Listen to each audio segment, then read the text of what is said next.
Hello दोस्तों, नमस्कार। आज के इस वीडियो में हम देखेंगे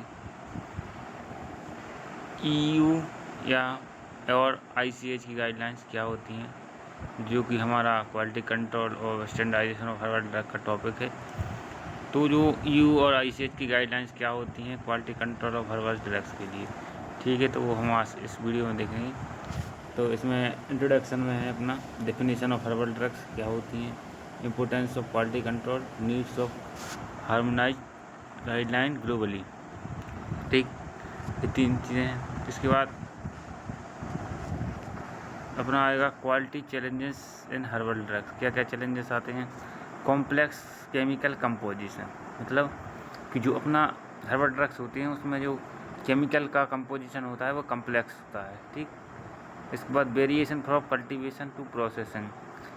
अब कोई भी हर्बल प्लांट है वो, ठीक है, ड्रग्स का जो प्लांट है उसमें वेरिएशन होता है। कल्टीवेशन में अलग अलग प्रकार की ज़मीन की वजह से वेरिएशन आ जाता है। पर उसकी जो कल्टीवेशन प्रोसेस है उसकी वजह से भी उसमें वेरिएशन आ जाता है, ठीक है। तो ये वेरिएशन आता है जो कि कल्टीवेशन से लाकर प्रोसेस मतलब होता है। इसके बाद होता है कंटामिनेशन। कंटामिनेशन किस चीज़ का होता है? तो कंटामिनेशन का सीधा मतलब होता है कि कोई भी अनडिजायर्ड पार्टिकल फॉरेन मैटर जो कि हमारी हर्बल कोई भी ड्रग्स है उसमें मिक्स हो जाए, उसे अपन कंटामिनेशन कहते हैं, ठीक है। इसमें जो अब यहाँ बात किसकी अपन कर रहे हैं, इसमें हर्बल ड्रग्स की बात कर रहे हैं। तो हर्बल ड्रग्स में कौन कौन से कंटामिनेशन हो सकते हैं?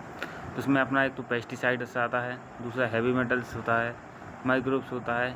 इसमें क्या, क्योंकि कंटामिनेशन इन चीज़ों का होता है मेनली, ठीक है। इसके बाद अगला है लैक ऑफ स्टैंडर्डाइजेशन, मतलब इसमें स्टैंडर्ड उतना नहीं है जितना कि उतना और दूसरी ड्रग्स में होता है। हर्बल ड्रग्स में स्टैंडर्डाइजेशन थोड़ा कम है, उसका जो लेवल है वो थोड़ा कम है, ठीक। तो इसके बाद करेंगे, अब बात होता है overview of regulatory framework.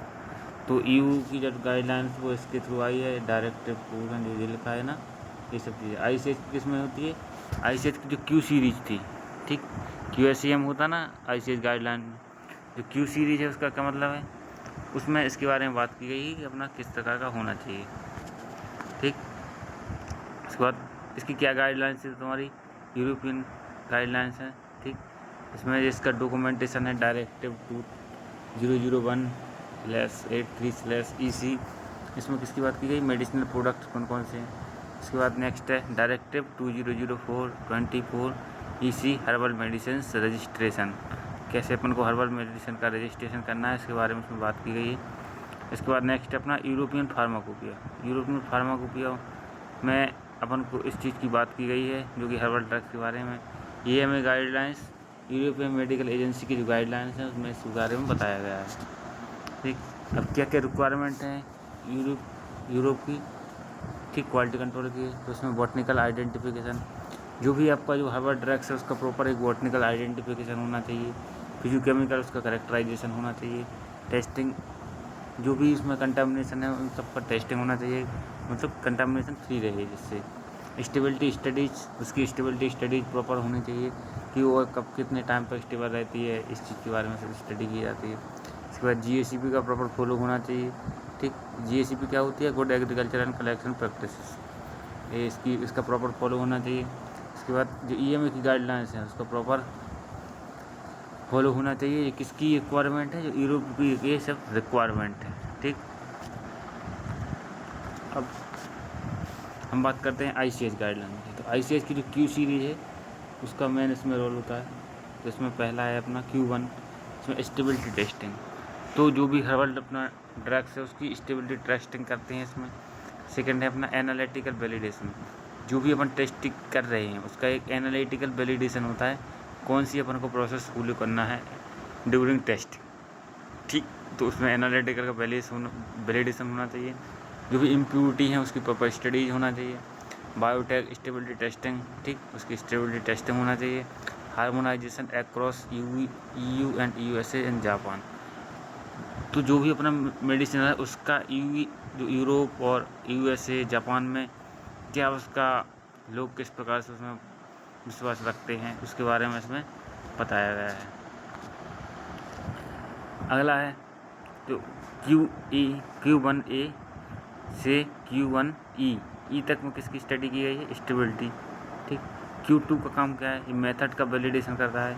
Q3A और C लगा के Q3C तक किसकी स्टडी होती है? इम्प्योरिटीज़ की। Q6A से Q6B में किसकी बात की गई है? स्पेसिफिकेशन की। तो ये इसकी ACH की कुछ गाइडलाइंस हैं जो कि इसमें बताया गया है, तो इसको आप देख लें। इसके बाद नेक्स्ट है अपना analytical methods in herbal QC। Analytical कौन कौन से मेथड्स हैं जो कि हर्बल को में यूज होते हैं? ठीक है, इन क्वालिटी कंट्रोल में। इसमें पहला है माइक्रोस्कोपिक एंड माइक्रोस्कोपिक एवेल्यूएशन। इसमें क्या करते हैं? माइक्रोस्कोप से हम उसका प्रॉपर आइडेंटिफिकेशन करते हैं, प्रॉपर उसका एवेल्यूएशन करते हैं, एक QC में होता है। इसके बाद क्रोमेटोग्राफी। क्रोमेटोग्राफी का यूज़ क्या है? उसका अपन मेन कंटेंट का पता लगाते हैं कि इसमें कितना परसेंट ये चीज़ें हैं। ठीक, इसमें तुम्हारी HPLC का आज का सबसे ज़्यादा यूज़ हो रहा है। TLC का पहले होता था, गैस क्रोमेटोग्राफी का हो रहा है। HPLC इसमें सबसे अच्छा है। ठीक, इसके बाद स्पेक्ट्रोस्कोपी में अपन उस क्वांटिटी का प्रॉपर पता लगाते हैं, ये वही गोल्ड मेथड है। इसमें अपना IR आजकल ज़्यादा चल रहा है, EV भी चलता है, NMR है। इसके बाद नेक्स्ट है अपना फिंगर प्रिंटिंग। इसके बाद है माइक्रोबियल टेस्ट। तो ये वो टेस्ट हैं जो कि QC में यूज होते हैं किसी भी हर्बल ड्रग्स की टेस्टिंग के लिए। ठीक, ये सब मेथड्स हैं जो कि जनरली यूज़ किए जाते हैं। इसके बाद है गुड प्रैक्टिसेस इन हर्बल ड्रग्स QC। तो कौन कौन सी ऐसी गुड प्रैक्टिसेस हैं जो कि हर्बल ड्रग्स के लिए यूज होती हैं? तो इसमें सबसे पहला होता है अपना GACP। GACP क्या होता है? Good agricultural and collection practices. Next है अपना GMP, बोले तो गुड मैन्युफैक्चरिंग प्रैक्टिसेस। ठीक, इसके बाद होता है क्वालिटी एश्योरेंस। क्वालिटी एश्योरेंस का काम आप जानते हैं, क्वालिटी पर फोकस रखता है, क्वालिटी को प्रॉपर मेंटेन रखता है। इसके बाद डॉक्यूमेंटेशन, प्रॉपर डॉक्यूमेंटेशन होना चाहिए, जो भी प्रोसेस आप यूज कर रहे हैं, फॉलो कर रहे हैं। ठीक, उसका एक प्रॉपर डॉक्यूमेंटेशन होना चाहिए। बैच कंसिस्टेंसी, जो भी आप बैच है आपका कंसिस्टेंसी होना चाहिए, उसकी प्रॉपर उसकी कंसिस्टेंसी मेंटेन रहना चाहिए।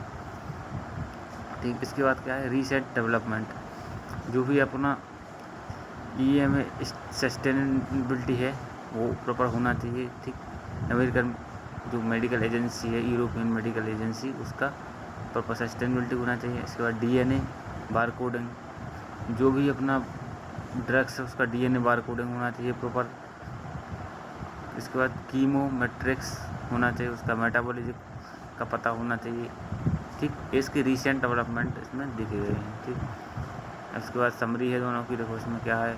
Europe and ICH guidelines robust QC framework focus on safety efficacy consistency global harmonisation benefits, ये सब इसमें इसकी समरी है। ठीक, इसके बाद इसको अपन ने कहाँ से लिया है? तो इसमें जैसे कि EMA European medical agencies guidelines को लिया है, यूरोपियन फार्माकोपिया को भी फॉलो किया है, ICH Q1 से Q14 तक का फॉलो किया गया है, WHO की जो GACP गाइडलाइंस है उसको इसमें रेफरेंस लिया गया है। ठीक, अब यदि कोई क्वेश्चन हो तो आप कमेंट कर सकते हैं। तो एक मिलते हैं फिर से एक नए वीडियो में, तब तक हमारे साथ बने रहिए।